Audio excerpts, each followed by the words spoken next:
अस्सलाम वालेकुम व्यूवर्स, मैं हूं आपका गुलाम जिलानी शाद। आप देख रहे हैं देखो बलूचिस्तान। आज देखो बलूचिस्तान में हम आपको पाकिस्तान के जिस तरह से कई शहरों की आपको सैर कराते हैं और सकाफती चीज़ें आपको दिखाते हैं, इसी हवाले से आज हम मौजूद हैं जड़ांवाला शहर में। और यहाँ पर जो है दानाबाद शहर में पंजाब की लोक दास्तानों में एक अजीम दास्तान समझी जाती है मिर्ज़ा साहिबा की। तो मिर्ज़ा साहिबा की आज हम इस मज़ार पर आए हुए हैं और हम आपको मिर्ज़ा साहिबा की मज़ार भी दिखाएंगे और उसके साथ जो एक घोड़ी थी मिर्ज़ा की, उसका भी एक किरदार है, उसके मज़ार पर भी आपको ले जाएंगे। और उसके अलावा वो दरख्त जहाँ पर जो है मिर्ज़ा और साहिबा को जो है मारा गया, मैं आपको थोड़ी सी तफसील बताता चलूँ ताकि आपको कुछ समझ में आ सके। मिर्ज़ा साहिबा की दास्तान कुछ यूँ है कि मिर्ज़ा का ताल्लुक जो है जड़ांवाला तहसील से था और यहाँ दानाबाद शहर के वो रहने वाले थे। वो मिर्ज़ा जट खिरल के नाम से जाने जाते थे। और साहिबा जो थी वो उनका ताल्लुक जंग से था और इस तरह से इन दोनों का आपस में प्यार हो गया। तो ये इश्क की दास्तान जो है ये शुरू हो गई। तो मिर्ज़ा को उन्होंने रिश्ता नहीं दे रहे थे। तो आखिर में ये हुआ कि साहिबा की जो शादी है वो शादी मुकर्रर हो गई और मिर्ज़ा जो है यहाँ से अपने घर वालों से रुखसत लेकर दानाबाद से निकला और जंग की तरफ रवाना हुआ। और उसने अपनी एक वफादार जो घोड़ी थी बक्की जिसका नाम था, तो वो जो है उस पर चढ़कर रवाना हो गए। जब वो वहाँ जंग पहुँचे तो वहाँ से जो है उसने उसको साहिबा को उठा लिया और वापस अपने गांव की तरफ दानाबाद की तरफ रवाना हो गए। जैसे ही वो दानाबाद पहुँचे तो थक चुके थे, तो उन्होंने आराम करने का प्रोग्राम बनाया और वो दरख्त था, एक झंड का दरख्त है जिसके नीचे जो वहाँ पर उन्होंने आराम किया। तो ऐसे में जो है जो साहिबा थी, मिर्ज़ा सो गया तो साहिबा जो थी वो देख रही थी कि पीछे मेरे भाई आएंगे, वो भी जंगजू और लड़ाके हैं और मिर्ज़ा जो है ये भी जंगजू और लड़ाका है। तो ख़ास तौर पर तीर अंदाजी में इसका कोई सानी नहीं था। अकबर बादशाह ने अपने दौर में मिर्ज़ा को जो है अजीम तीर अंदाज का एजाज़ भी दिया था और उसको जो है ये एजाज़ भी हासिल था कि वो बहुत बड़ा तीर अंदाज हुआ करता था। तो साहिबा ने देखा कि अभी जब मेरे भाई रवाना हुए हैं वहाँ से, तो ये जो हैं ज़ाहिर है आएंगे यहाँ पर लड़ेंगे तो मेरे भाई मारे जाएंगे या मिर्ज़ा मारा जाएगा। तो उन्होंने उस लड़ाई को रोकने के लिए उन्होंने क्या किया कि मिर्ज़ा के जो तीर थे उनको तोड़ दिया। जब उन तीरों को तोड़ दिया तो मिर्ज़ा किस चीज़ से लड़ता। ऐसे में देखा गया कि वो कुत्ते जो उनकी बूँ सूंघते हुए वो जो बाराती और मिर्ज़ा साहिबा के जो भाई थे वो इनके पीछे लगे हुए थे। इतने में साहिबा क्या देखती है कि वो कुत्ते वो पानी के तालाब पर आते हैं। उनको पता चल गया कि ये मेरे भाई मेरे पीछे आ गए हैं और ये पहुंच चुके हैं। यहीं पर जो है वो उनके भाई भी आ जाते हैं और बाराती भी आ जाते हैं। ऐसे में मिर्ज़ा को मार दिया जाता है और साहिबा भी यहीं पर मार दी जाती है। और आज हम उसी मज़ार पर, उन दोनों के मज़ार पर मौजूद हैं और हम आपको दिखाएंगे उनके मज़ारात पर। ये थी मुख्तसर सी कहानी जो कि यहाँ इलाका के लोगों से हमें मालूम हो सकी। मज़ीद हम आगे चलते हैं और आपको बताते हैं इस सिलसिले में। हम उसी दरख्त के साए में मौजूद हैं जहाँ पर जो है मिर्ज़ा और साहिबा जंग से आने के बाद यहीं पर उन्होंने जो है आराम किया था और इसी दरख्त के नीचे जो है मिर्ज़ा और साहिबा सो गए थे और अपनी घोड़ी को भी यहीं पर उन्होंने बांध दिया था।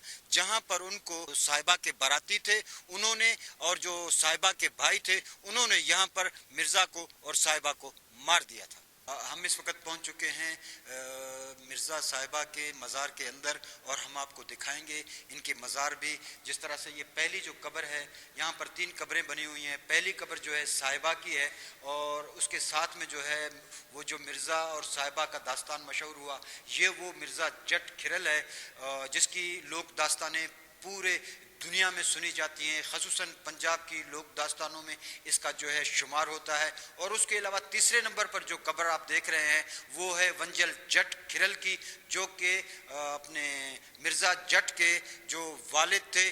तो उनकी इस तरह से आपने ये देख ली तीनों कब्रें हैं। अगर इनकी पैदाश और इनके जो वफ़ात के जो सन और तारीख़ें हैं मैं आपको बताता चलूँ, 2-3-1586 में साहिबा پیدا ہوئی اور 18/3/1618 میں جو ہے یہ وفات پائی. اور اسی طرح سے جو ہے مرزا جٹ جو ہے وہ 28/3/1587 کو پیدا ہوئے اور 12/3/1618 میں ان کا انتقال ہوا. تو یہ آپ اندازہ لگا سکتے ہیں تقریباً کوئی 400 سال کا یہ قصہ ہے اور 400 سال اس واقعے کو ہو چکے ہیں. لیکن آج بھی جو ہے پوری دنیا میں مرزا صاحبہ کی داستانیں سنی جاتی ہیں اور اس کا شمار پنجاب کی بہت بڑی داستانوں میں ہوتا ہے. اور اس طرف اگر آپ دیکھیں کہ یہ مزار جو بنایا گیا ہے، مزار ایک گول طریقے سے بنایا گیا ہے، اور میں اپنے کیمرہ مین کو کہوں گا کہ وہ آپ کو مزار بھی دکھائے اور مرزا کے حوالے سے جو تصویریں بنائی گئی ہیں ان کے بارے میں جو لکھا گیا ہے وہ بھی آپ کو ہم دکھاتے چلیں گے. جس طرح آپ دیکھ رہے ہیں کہ سخی مرزا جٹ کے نام سے جو پین فلیکس ایک بنا ہوا ہے، اسی طرح سے آگے چل کر جو ہے مرزا اور صاحبہ کا پین فلیکس بنایا گیا ہے. آگے جس درخت کے نیچے جو ہے وہ مرزا اور صاحبہ نے آرام کیا تھا اس کی بھی ایک تصویر لگی ہوئی ہے اور اس کے اوپر مکمل تفصیل لکھی ہوئی ہے جو کہ تھوڑی دیر پہلے میں نے آپ لوگوں کو سنائی بھی تھی. تو ابھی ہم یہاں سے چلیں گے اور یہاں پر آپ کو دیگر جو رکھی ہوئی اشیاء ہیں ان کے بارے میں بھی بتائیں گے. ہم اس وقت موجود ہیں بکی. یہ وہ گھوڑی تھی جو کہ مرزا کی وفادار گھوڑی تھی، جس گھوڑی پر جو ہے مرزا بیٹھ کر جنگ گیا تھا اور جنگ میں وہاں سے اپنی محبوبہ صاحبہ کو اٹھا کر لایا تھا بارات کے درمیان سے. تو جیسے ہی مرزا اور صاحبہ کا اس دنیا سے رحلت ہو گئی اور ان کو مار دیا گیا تو 10-12 دن کے اندر یہ وفادار گھوڑی جس کا نام مرزا بکی پکارا کرتے تھے تو وہ بھی جو ہے بالکل فوت ہو گئی اور وہ بھی مر گئی، جس کی قبر یہاں پر مرزا اور صاحبہ کی قبروں کے بیک سائڈ پر بنا دی گئی ہے. آج بھی یہ قبر موجود ہے. ہم آپ کو ایک ایسی شخصیت کے ساتھ بھی ملائیں گے اور ان سے ہم گفتگو کریں گے جن کا تعلق مرزا کے خاندان سے ہے اور ان کا نام ولایت بابا ہے، اور یہ جو ہے یہاں پر مرزا صاحبہ کے مزار پر گدی نشین کی حیثیت سے یہاں پر موجود ہوتے ہیں. ہم ان سے مزید جانتے ہیں مرزا صاحبہ کے حوالے سے. جی محترم لائق صاحب، آپ یہ ولایت صاحب آپ یہ بتائیں گے کہ مرزا صاحبہ کے حوالے سے کس قسم کی داستانیں مشہور ہیں اور آپ کا کس قسم کا تعلق ہے مرزا صاحبہ سے؟ جی مرزا صاحب خراڑا ہے، جٹ بھی سدے سانو کھیتی باڑی والوں. یہ دانا آباد کا بسیرا ہے، اکبر بادشاہ کے دور چلا بٹی پنڈی بٹیاں دے پیر بھائی حضرت نوش پاک دے مرید ہے. جتنے انہیں کھڑا ہے 585 لمبور اس پنڈ کا لمبور جی مرزے کا دربار اگو راجن پورا موری والی ماں اٹھوالا کی سونے والی کچھ حصہ شکالو نالی قبرستان کا بھی آتا ہے. اندر 14 کنالی سے 9 مرلے گورنمنٹ چھڈی ہوئی مرزے کا دربار کرتے. اچھا، یہ آپ بتائیں گے کہ مرزا صاحبہ کے حوالے سے جو یہ داستانیں مشہور ہیں یہ کس طرح ان کو آپس میں محبت ہوئی اور یہ آخر مارے گئے؟ یہ جی خان راہ جل منجی لے تو بھاگ گیا کھیوا مانیاں دا سیلان دا ضلع جنگ تو 18 میل چنیوٹ جائیے نا. خان کھیوے مانیاں سیال کو مجھی لے گیا مرزے دا باپ. 5-6 مہینے مجھی رکھو، جدو ہٹ سے آمیں لگا خان کھیوے آخا میں تینوں بہن دا رشتہ دینا. راہ بھی جل آخیا پیچھا میں دانا آباد گیا نا تو بھائی راہ رمو نہ سلاح کرتے دساں گا مجھی لیا اس براہ نہ سلاح کرتے وواہ سے لیا نا نصیبو آ جی چی مرزا سرجا گرجا نور سماند 5ویں بہن چھتی. یہ ماں کی کھ سکا آ گجرتی حضرت نوش پاک جن کا قادر آباد ہیٹ تو پرا دربار ہے وہ ٹردے ٹردے دانا آباد آ گئے. اس تو دعا کرے انہیں وہ آ گیا بھی جدوں ڈیوے کا نام مرزا رکھنا. تو یہ مڑ جدوں ٹیا نام مرزا رکھا گیا جدوں 8-9 سالوں کا ہوا ایڈے ایڈے چدولے بناوے اگ چ پکاوے. دانا آباد دیا کڑیاں کھوہاں تو پانی بھرا کچے گڑے مٹی کے چاہ تو سر سے کدی کسے گھر دے توڑی کھڑے ہونے کدی کسے گھر دے. ماں پیو آک پے انہوں میں روز ملے انہیں آخیا کھیوے مامے کے گھر گلی چاہ نانکیاں کول سب رات پڑھتے رہے. کوئی 8 سال رہا اتنے بھی جدو رہا مامے آمدہ بھی رہا خان شمیر اور دانا آباد. انہیں ماما تو مڑ خان کھیوا آ نا ملیرا آمدہ جانا رہا. جدو آخری آمنے لگا نا 8 سالوں پچھوں صاحب آپ یہ دعایا بھی نہ تو میں نے شادی کرانی نہ میں آپس کرنی. گھر آ گیا.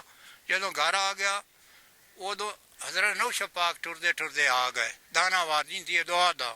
انہوں آخو مرشدہ میرے آخ دعا کر مینو مامے کی دھی صاحبہ ڈی جائے. حضرت نوش پاک آخیا مرزا یا دنیا تو نہ رکھ لا تو یا صاحبہ رکھ لا. اس آخیا جی میرا من دنیا سے نہ رہے. حضرت نوش پاک چلے گئے. ਜਿਹੜਾ ਦਾ ਬਾਬਾ ਰਾ ਰਾਮੂਨ ਇਹ ਜਗੀਰ ਦੀ ਉਸ ਦੌਰ 'ਚ ਅਕਬਰ ਬਾਦਸ਼ਾਹ ਨੂੰ ਟਕੇ ਦਿੰਦਾ ਪੈਸਾ ਕਦੋਂ ਕਿੱਲੇ ਮੰਗਰੂ ਜਿਵੇਂ ਆਪਣਾ ਪਿੰਡ ਦਾ ਲੰਬਰਦਾਰ ਮਾਮਲਾ ਲੈਂਦਾ। ਇਸ ਬਾਬੇ ਤੋਂ ਹਿੱਸਾ ਮੰਗਿਆ ਵੀ ਮੇਰੇ ਬਾਪ ਵੀ ਜਲਨ ਤੋਂ ਹਿੱਸਾ ਥੋੜ੍ਹਾ ਦਿੱਤਾ, ਸਾਨੂੰ ਮਾਲ ਜਾਂ ਜ਼ਮੀਨ 'ਚ ਹਿੱਸਾ ਹੋਰ ਵੰਡਾਓ। ਉਹ ਜੀ ਇਨਕਾਰ ਹੋਇਆ। ਉਹਦੀਆਂ ਸ਼ਾਮੀ ਮੱਝੀ ਆਈਆਂ, ਜਦੋਂ ਉਹਦਾ ਨਾਂ ਪਿਆ ਬਣਦਾ ਹੈ ਉਸ ਮੱਝੀ ਬਾਰੂ ਆਈਆਂ ਚਾਰ ਤੇ ਉਹ ਸ਼ਾਮੀ ਹਿਸਾਬ ਦੇ ਕਬਜ਼ੇ ਕਰ ਲਈਆਂ ਵੀ ਤੂੰ ਹਿੱਸਾ ਨਹੀਂ ਨਾ ਦੇਣਾ ਮੇਰੇ ਬਾਪ ਨੂੰ ਹੋਰ। अच्छा, आप ये बताएंगे कि ये जो मिर्जा साहिबा का मज़ार है, यहाँ पर अक्सर लोग आते हैं, जिस तरह से हम अभी बलूचिस्तान से आए हुए हैं, लोग यहाँ पर मन्नतें भी मानते हैं या दुआएं भी करते हैं, उनके दिल के क्या अरमान होते हैं? उन्होंने जी आंदी भी है हजरत नौशा पाक मिर्जा अल्लाह पाक के दुआ कर असी तेरे दरबार से आए खड़े साडी मन दी आस पूरी अल्लाह दी याद पूरी भी कर देंदा। व्यूअर्स, आपने देखा, हमने आपको मिर्ज़ा साहिबा के मज़ार दिखाया, उसकी स्टोरी के बारे में जितना हमें मालूम हो सका हमने आपको वो दिखाया। हमारी यही कोशिश है कि हम आपको देखो बलूचिस्तान में पाकिस्तान के मुख्तलिफ़ शहरों के जो मज़ारात हैं या मुख्तलिफ़ शहर हैं तारीख़ी हवाले से या मुख्तलिफ़ तारीख़ी मकामात हैं, इनके बारे में वक्तन फ़ोक्तन दिखाते रहेंगे और आपसे हर बार की तरह यही मैं इल्तिमास करता चलूँगा कि आप देखो बलूचिस्तान को सब्सक्राइब करें, लाइक करें, शेयर करें और घंटी के बटन को हरगिज़ दबाना ना भूलिएगा। आप इजाज़त दीजिए अपने ग़ुलाम जिलानी शाद को। आइंदा किसी और प्रोग्राम में आपकी खिदमत में हम हाज़िर होंगे। अस्सलामु अलैकुम।